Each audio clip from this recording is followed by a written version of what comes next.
Well, hello friends, Mark Holmes here with my buddy Cowboy Jobu, and as always, thank you guys for watching, commenting, and subscribing to the Jobu Sports Report. Without you guys, man, this don't work. Let's get open for business, and let's wake up my football gods up here. And some people have asked me, who are the football gods? That's the 77 Dallas Cowboys, led by Tom Landry and Captain America, Captain Comeback, Roger Staubach. You know, there's, of course, Ed Too Tall Jones, Charlie Waters up there. Just basically, trust me, they are football gods. And I don't mean any disrespect to our Lord. So, guys, I'm not even going to go in there. But here we sit, 72 days, 2 hours, 51 minutes, and 45 seconds away from kickoff of the 2019 season.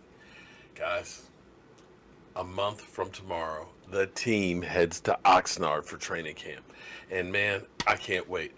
Now, it's not too early to start planning out the season. My man Barry from Cowboys Experience is actually coming up. We're having a business meeting. That's all right. I'm trying to run a business here. We're actually going to be going over to FedEx Field. He's already gotten the game passes, the parking lot passes. We're going to be in the red lot. I think we have 8 spaces.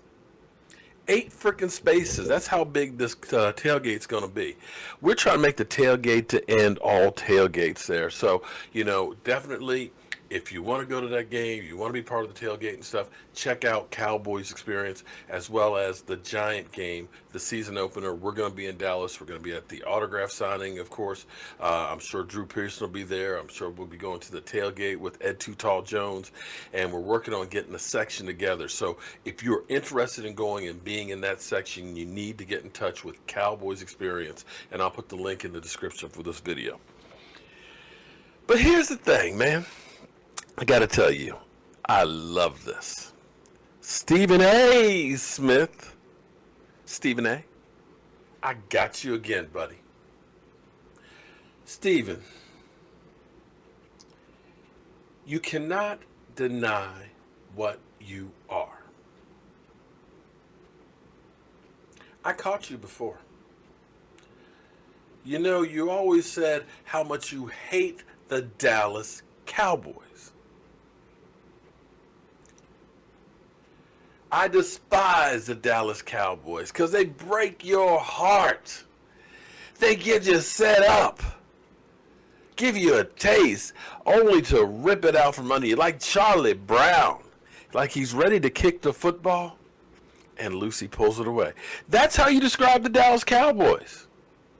An accident waiting to happen. And lo and behold, what happened? I saw it. Look at that. Stephen A. Smith, I'll get on Jerry Jones. I got you, buddy. I got you. We know you love the Dallas Cowboys. Jobu Sports Report exclusive. Stephen A. Smith living it up with the Dallas Cowboys. And I got it. So you changed your story since the Super Bowl.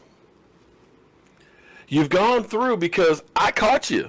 Jobu's investigative reporters here caught you hugging all over Jerry and Stephen Jones.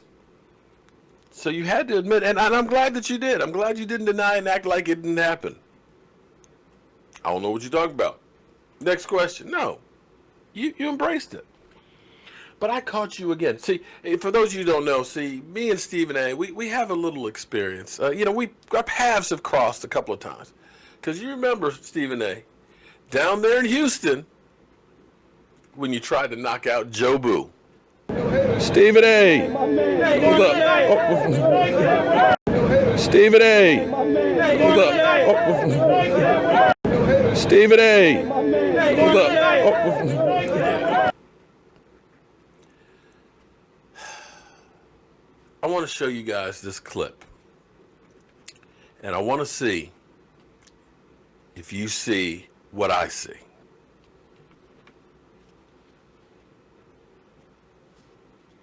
I news for you, Marcus Spence. I got a point that I'm going to make. You can disagree with everything that I just said, but this one point I know. I got you, and there ain't no way on earth you going to disagree with this point.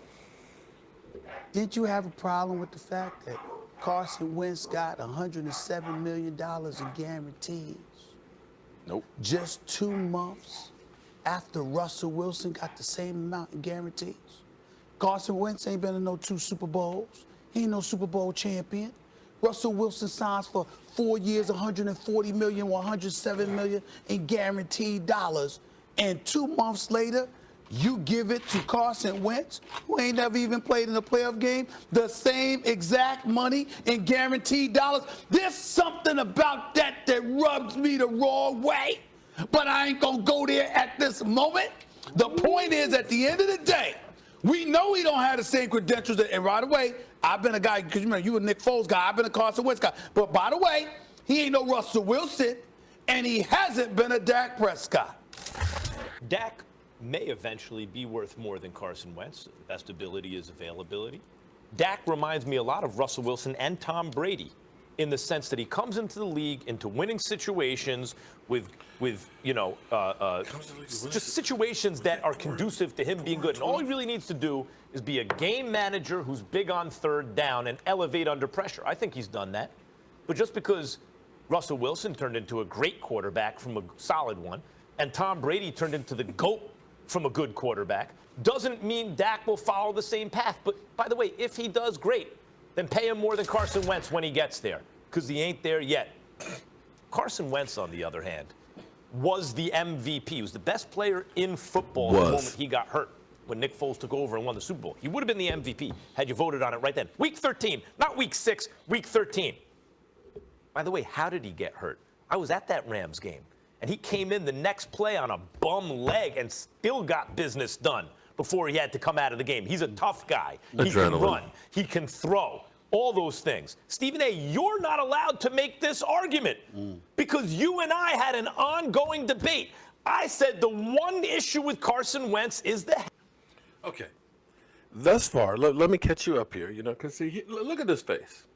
He's taking this personal. Now, understand what the subject is.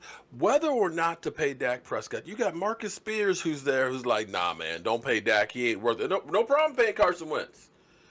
No problem paying Carson Wentz, but nah, Dak, no.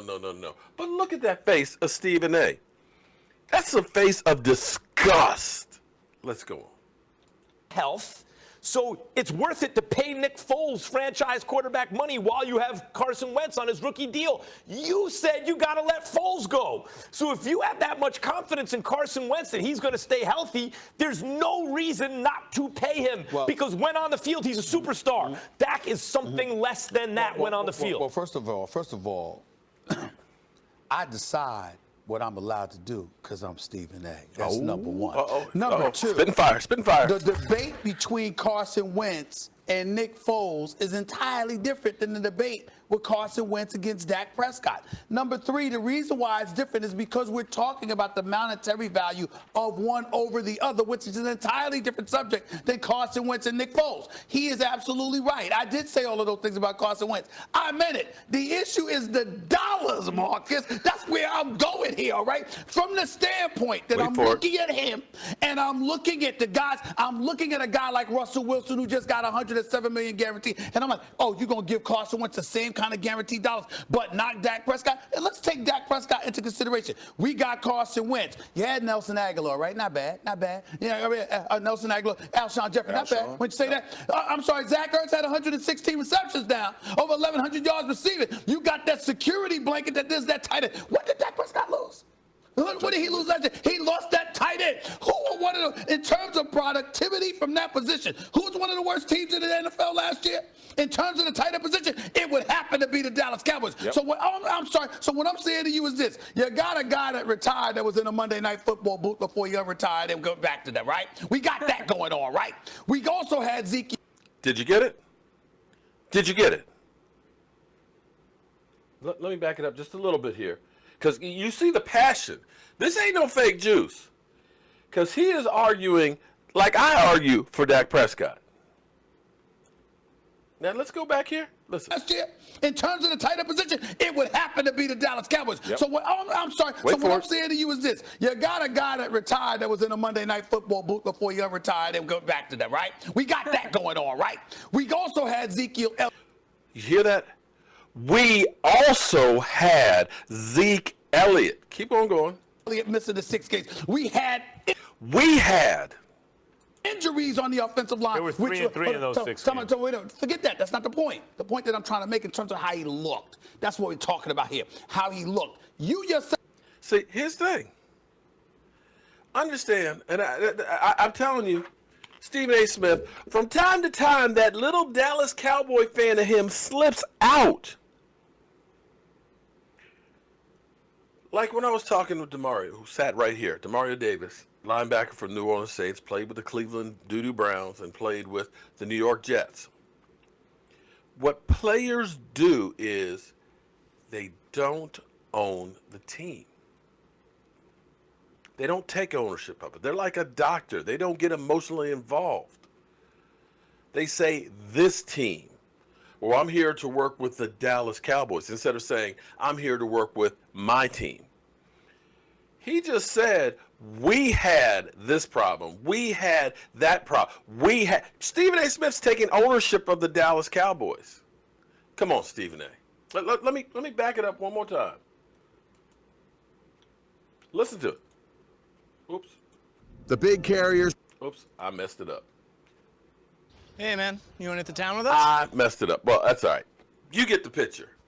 But Stephen A. Smith is truly a Dallas Cowboy fan. That's all I can tell you.